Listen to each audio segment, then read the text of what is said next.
श्री स्वामी समर्थ. नमस्कार स्वामी भक्तांनो, आजच्या व्हिडिओमध्ये आपले सर्वांचे स्वागत आहे. आज आपण स्वामी महाराजांचा असा एक चमत्कारिक मंत्र पाहणार आहोत. हा मंत्र म्हणजे साक्षात चमत्कार आहे. हा मंत्र आपल्या ब्रह्मांड नायक श्री स्वामी समर्थांचा आहे. प्रिय भक्तांनो, तुम्हालाही कित्येक दिवसांपासून पैशाची गरज भासत आहे का? कितीही कष्ट केले तरी हातात पैसा उरत नाही का? नाईलाजाने छोट्याशा कारणास्तव कर्ज घ्यावे लागत आहे का? प्रिय भक्तांनो, तुम्ही या सर्व अडचणींचा सामना करत असाल तर आजचा हा मंत्र खास तुमच्यासाठीच आहे. भक्तांनो, तुम्ही हा मंत्र जेव्हा ऐकायला सुरुवात कराल त्या पुढचे 3 तासातच तुम्हाला या मंत्राचा चमत्कार अनुभवायला मिळेल. हा मंत्र म्हणजे आपल्या स्वामी समर्थांचा आशीर्वाद आहे. स्वामींचा हा आशीर्वाद प्राप्त करून घेण्यासाठी तुम्हाला हा मंत्र शेवटपर्यंत ऐकावा लागेल. अर्धवट सोडल्याने तुम्हाला या मंत्राचा चमत्कार पाहायला मिळणार नाही. प्रिय भक्तांनो, या मंत्रामध्ये इतकी शक्ती आहे की हा मंत्र तुमच्या मनातील कठीणातील कठीण इच्छा पूर्ण करू शकतो. एका व्यक्तीने शरण जाऊन स्वामींकडे फक्त 50,000 रुपयांची मागणी केली होती आणि भक्तांनो, तुम्हाला विश्वास बसणार नाही, अवघ्या आठवड्याभरातच त्या व्यक्तीला कुठून तरी 50,000चा धनलाभ झाला. भक्तांनो, हेच नाही तर यांसारख्या असंख्य अशा घटना आहेत ज्या चमत्कारिक अनुभव देतात. स्वामी समर्थांच्या या चमत्कारिक मंत्रामध्ये इतकी शक्ती असते. हा मंत्र फक्त कानावर पडल्याने सुद्धा तुम्हाला या मंत्राचा लाभ होऊ शकतो.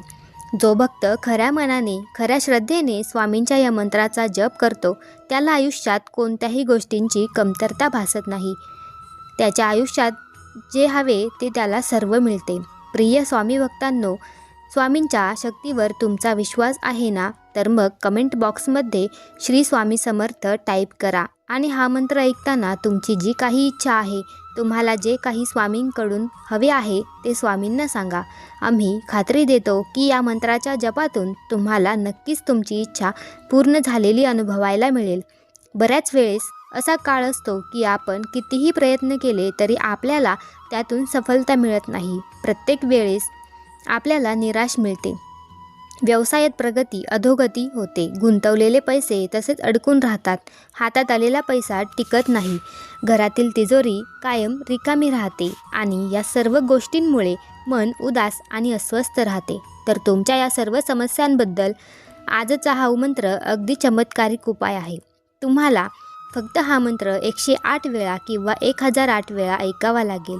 प्रिय भक्तांनो, चमत्कारासाठी तयार आहात ना? तर होय स्वामी असे टाईप करा आणि असेच स्वामी समर्थांचे चमत्कारिक मंत्र जप ऐकण्यासाठी आत्ताच आपल्या चॅनेलला सबस्क्राईब करा आणि आपल्या स्वामी परिवाराचे सदस्य व्हा. आजचा हा चमत्कारिक मंत्र कोणता आहे ते पाहूया. ओम समर्थाय गुरवे मम भाग्य उज्ज्वलाय नमः. ओम समर्थाय गुरवे मम भाग्य उज्ज्वलाय नमः. ओम समर्थाय गुरवे मम भाग्य उज्ज्वलाय नमः. ओम समर्थाय गुरवे मम भाग्य उज्ज्वलाय नमः. ओम समर्थाय गुरवे मम भाग्य उज्ज्वलाय नमः. ओम समर्थाय गुरवे मम भाग्य उज्ज्वलाय नमः. ओम समर्थाय गुरवे मम भाग्य उज्ज्वलाय नमः. ओम समर्थाय गुरवे मम भाग्य उज्ज्वलाय नमः. ओम समर्थाय गुरवे मम भाग्य उज्ज्वलाय नमः. ओम समर्थाय गुरवे मम भाग्य उज्ज्वलाय नमः. ओम समर्थाय गुरवे मम भाग्य उज्ज्वलाय नमः. ओम समर्थाय गुरवे मम भाग्य उज्ज्वलाय नमः. ओम समर्थाय गुरवे मम भाग्य उज्ज्वलाय नमः. ओम समर्थाय गुरवे मम भाग्य उज्ज्वलाय नमः। ओम समर्थाय गुरवे मम भाग्य उज्ज्वलाय नमः। ओम समर्थाय गुरवे मम भाग्य उज्ज्वलाय नमः। ओम समर्थाय गुरवे मम भाग्य उज्ज्वलाय नमः। ओम समर्थाय गुरवे मम भाग्य उज्ज्वलाय नमः। ओम समर्थाय गुरवे मम भाग्य उज्ज्वलाय नमः। ओम समर्थाय गुरवे मम भाग्य उज्ज्वलाय नमः। ओम समर्थाय गुरवे मम भाग्य उज्ज्वलाय नमः। ओम समर्थाय गुरवे मम भाग्य उज्ज्वलाय नमः। ओम समर्थाय गुरवे मम भाग्य उज्ज्वलाय नमः। ओम समर्थाय गुरवे मम भाग्य उज्ज्वलाय नमः। ओम समर्थाय गुरवे मम भाग्य उज्ज्वलाय नमः। ओम समर्थाय गुरवे मम भाग्य उज्ज्वलाय नमः। ओम समर्थाय गुरवे मम भाग्य उज्ज्वलाय नमः। ओम समर्थाय गुरवे मम भाग्य उज्ज्वलाय नमः। ओम समर्थाय गुरवे मम भाग्य उज्ज्वलाय नमः। ओम समर्थाय गुरवे मम भाग्य उज्ज्वलाय नमः। ओम समर्थाय गुरवे मम भाग्य उज्ज्वलाय नमः। ओम समर्थाय गुरवे मम भाग्य उज्ज्वलाय नमः। ओम समर्थाय गुरवे मम भाग्य उज्ज्वलाय नमः। ओम समर्थाय गुरवे मम भाग्य उज्ज्वलाय नमः। ओम समर्थाय गुरवे मम भाग्य उज्ज्वलाय नमः। ओम समर्थाय गुरवे मम भाग्य उज्ज्वलाय नमः। ओम समर्थाय गुरवे मम भाग्य उज्ज्वलाय नमः। ओम समर्थाय गुरवे मम भाग्य उज्ज्वलाय नमः। ओम समर्थाय गुरवे मम भाग्य उज्ज्वलाय नमः। ओम समर्थाय गुरवे मम भाग्य उज्ज्वलाय नमः। ओम समर्थाय गुरवे मम भाग्य उज्ज्वलाय नमः। ओम समर्थाय गुरवे मम भाग्य उज्ज्वलाय नमः। ओम समर्थाय गुरवे मम भाग्य उज्ज्वलाय नमः। ओम समर्थाय गुरवे मम भाग्य उज्ज्वलाय नमः। ओम समर्थाय गुरवे मम भाग्य उज्ज्वलाय नमः। ओम समर्थाय गुरवे मम भाग्य उज्ज्वलाय नमः। ओम समर्थाय गुरवे मम भाग्य उज्ज्वलाय नमः। ओम समर्थाय गुरवे मम भाग्य उज्ज्वलाय नमः। ओम समर्थाय गुरवे मम भाग्य उज्ज्वलाय नमः। ओम समर्थाय गुरवे मम भाग्य उज्ज्वलाय नमः। ओम समर्थाय गुरवे मम भाग्य उज्ज्वलाय नमः। ओम समर्थाय गुरवे मम भाग्य उज्ज्वलाय नमः। ओम समर्थाय गुरवे मम भाग्य उज्ज्वलाय नमः। ओम समर्थाय गुरवे मम भाग्य उज्ज्वलाय नमः। ओम समर्थाय गुरवे मम भाग्य उज्ज्वलाय नमः। ओम समर्थाय गुरवे मम भाग्य उज्ज्वलाय नमः। ओम समर्थाय गुरवे मम भाग्य उज्ज्वलाय नमः। ओम समर्थाय गुरवे मम भाग्य उज्ज्वलाय नमः। ओम समर्थाय गुरवे मम भाग्य उज्ज्वलाय नमः। ओम समर्थाय गुरवे मम भाग्य उज्ज्वलाय नमः।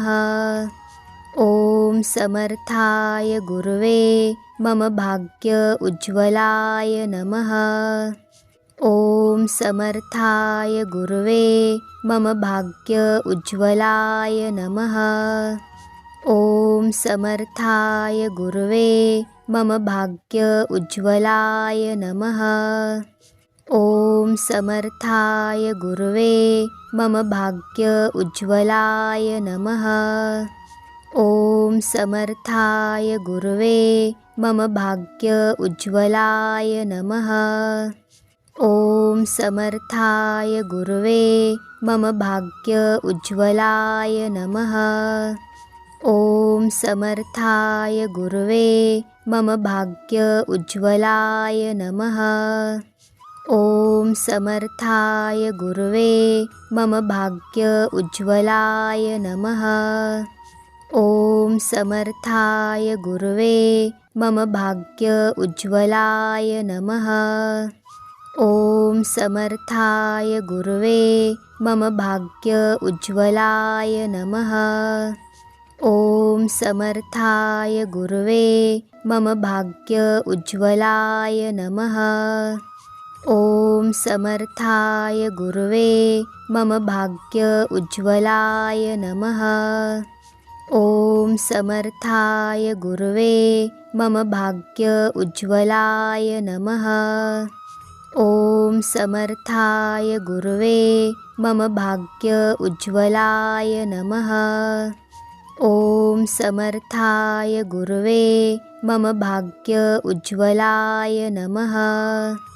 ओम समर्थाय गुरवे मम भाग्य उज्ज्वलाय नमः। ओम समर्थाय गुरवे मम भाग्य उज्ज्वलाय नमः।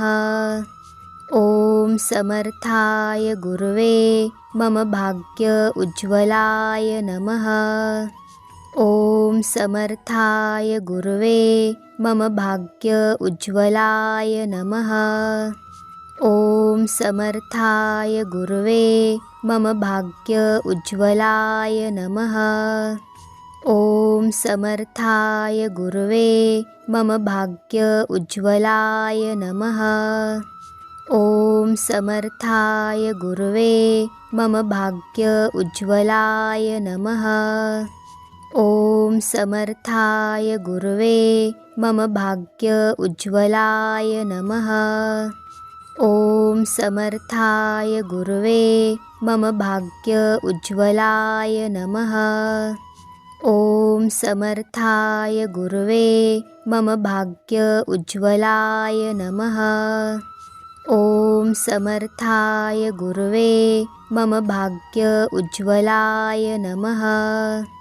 ओम समर्थाय गुरवे मम भाग्य उज्ज्वलाय नमः। ओम समर्थाय गुरवे मम भाग्य उज्ज्वलाय नमः। ओम समर्थाय गुरवे मम भाग्य उज्ज्वलाय नमः। ओम समर्थाय गुरवे मम भाग्य उज्ज्वलाय नमः। ओम समर्थाय गुरवे मम भाग्य उज्ज्वलाय नमः। ओम समर्थाय गुरवे मम भाग्य उज्ज्वलाय नमः। ओम समर्थाय गुरवे मम भाग्य उज्ज्वलाय नमः। ओम समर्थाय गुरवे मम भाग्य उज्ज्वलाय नमः। ओम समर्थाय गुरवे मम भाग्य उज्ज्वलाय नमः। ओम समर्थाय गुरवे मम भाग्य उज्ज्वलाय नमः।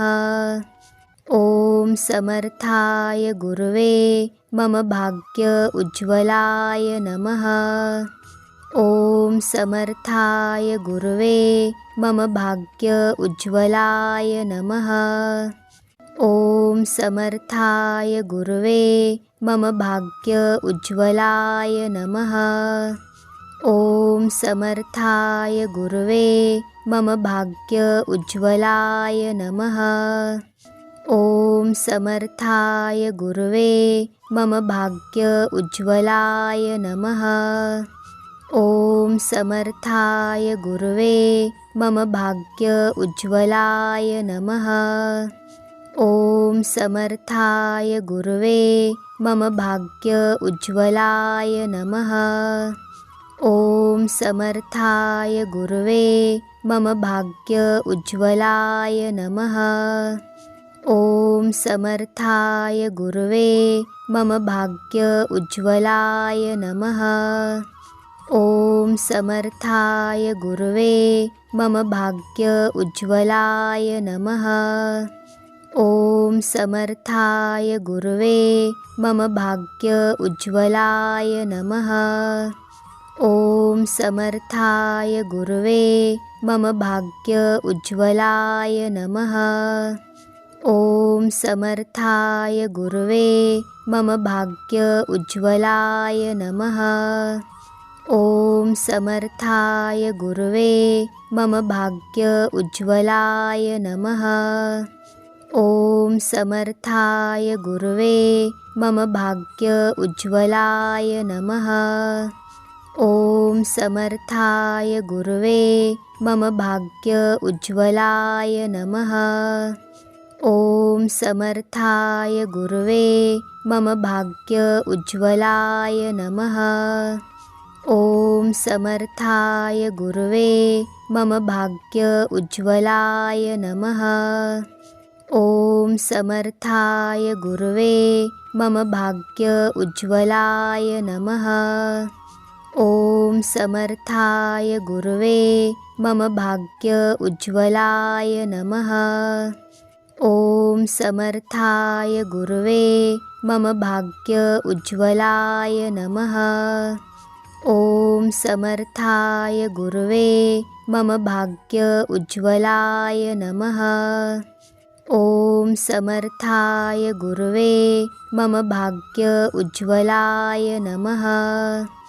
ओम समर्थाय गुरवे मम भाग्य उज्ज्वलाय नमः। ओम समर्थाय गुरवे मम भाग्य उज्ज्वलाय नमः। ओम समर्थाय गुरवे मम भाग्य उज्ज्वलाय नमः। ओम समर्थाय गुरवे मम भाग्य उज्ज्वलाय नमः। ओम समर्थाय गुरवे मम भाग्य उज्ज्वलाय नमः। ओम समर्थाय गुरवे मम भाग्य उज्ज्वलाय नमः। ओम समर्थाय गुरवे मम भाग्य उज्ज्वलाय नमः। ओम समर्थाय गुरवे मम भाग्य उज्ज्वलाय नमः।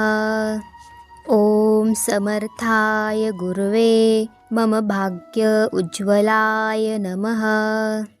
ओम समर्थाय गुरवे मम भाग्य उज्ज्वलाय नमः।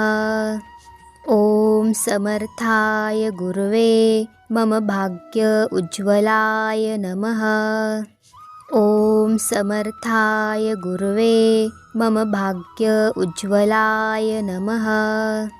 ओम समर्थाय गुरवे मम भाग्य उज्ज्वलाय नमः। ओम समर्थाय गुरवे मम भाग्य उज्ज्वलाय नमः। ओम समर्थाय गुरवे मम भाग्य उज्ज्वलाय नमः। ओम समर्थाय गुरवे मम भाग्य उज्ज्वलाय नमः।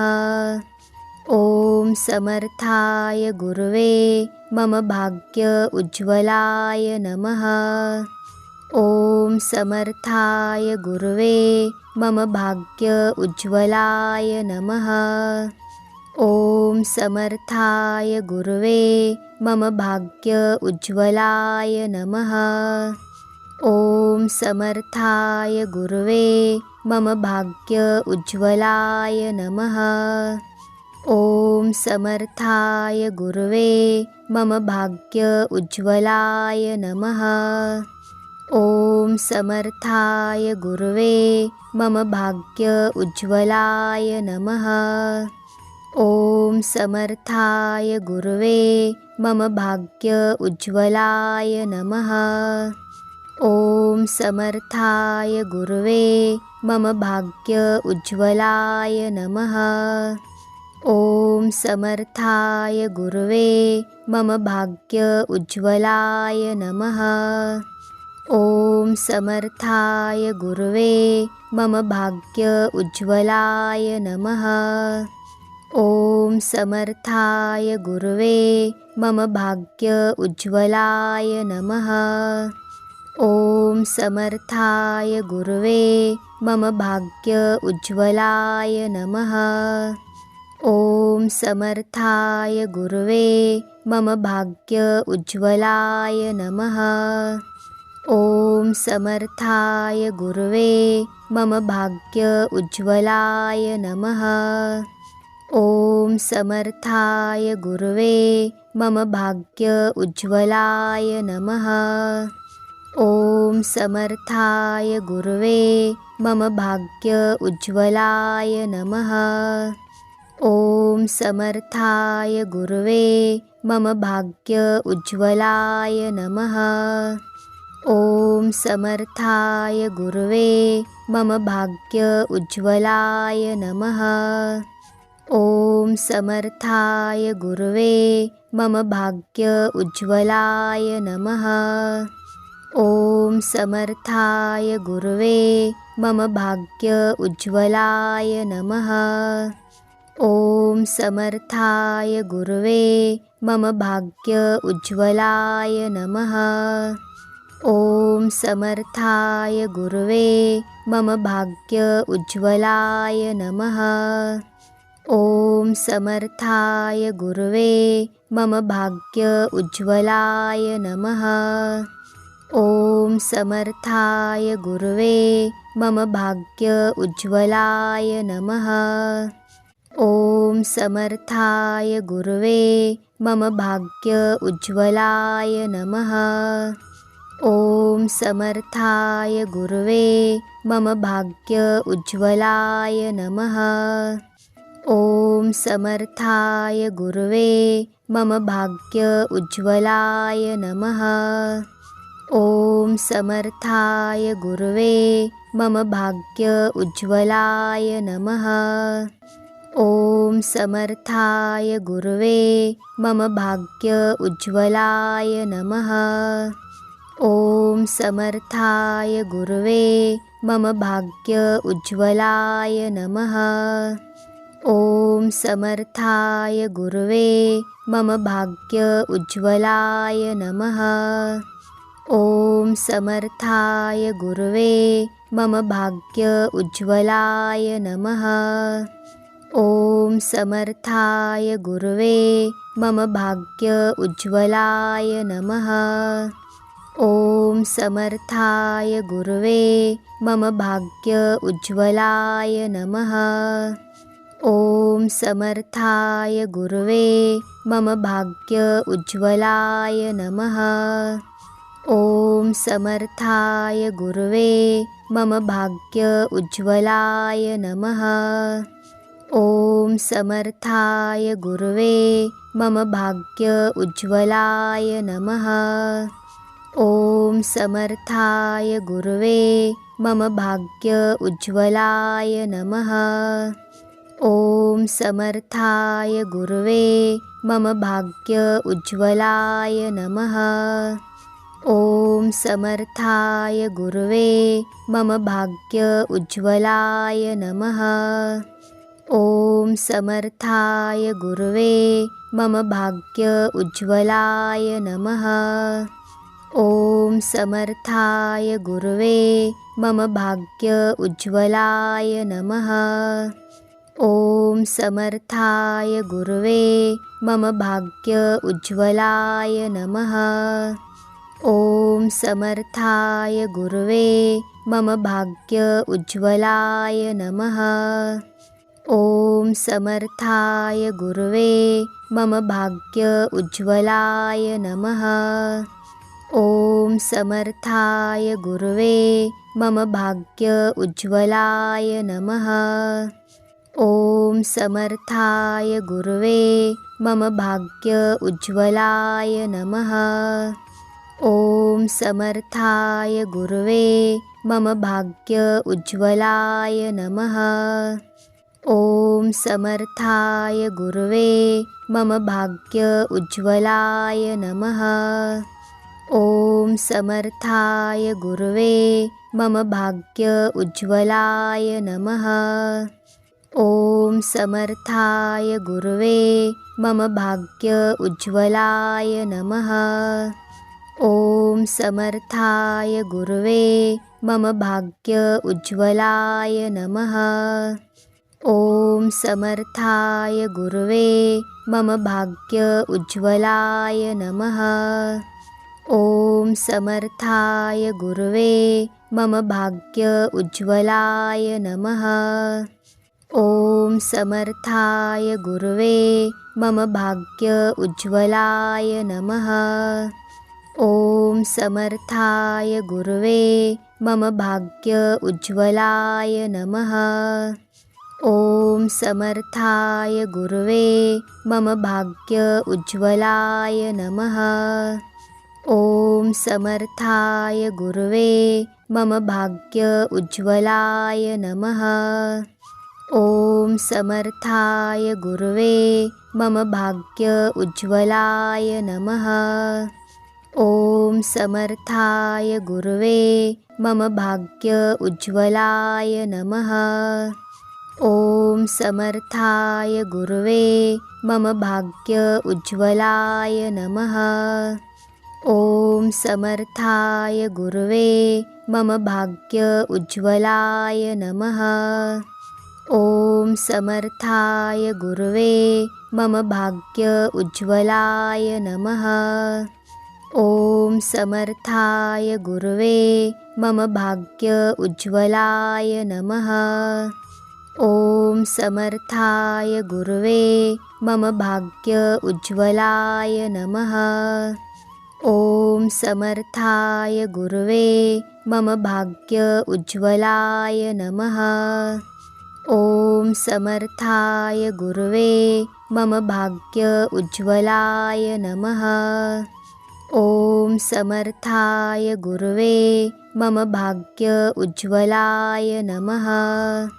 ओम समर्थाय गुरवे मम भाग्य उज्ज्वलाय नमः।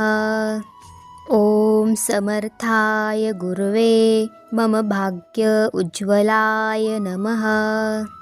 ओम समर्थाय गुरवे मम भाग्य उज्ज्वलाय नमः। ओम समर्थाय गुरवे मम भाग्य उज्ज्वलाय नमः। ओम समर्थाय गुरवे मम भाग्य उज्ज्वलाय नमः। ओम समर्थाय गुरवे मम भाग्य उज्ज्वलाय नमः। ओम समर्थाय गुरवे मम भाग्य उज्ज्वलाय नमः। ओम समर्थाय गुरवे मम भाग्य उज्ज्वलाय नमः। ओम समर्थाय गुरवे मम भाग्य उज्ज्वलाय नमः। ओम समर्थाय गुरवे मम भाग्य उज्ज्वलाय नमः।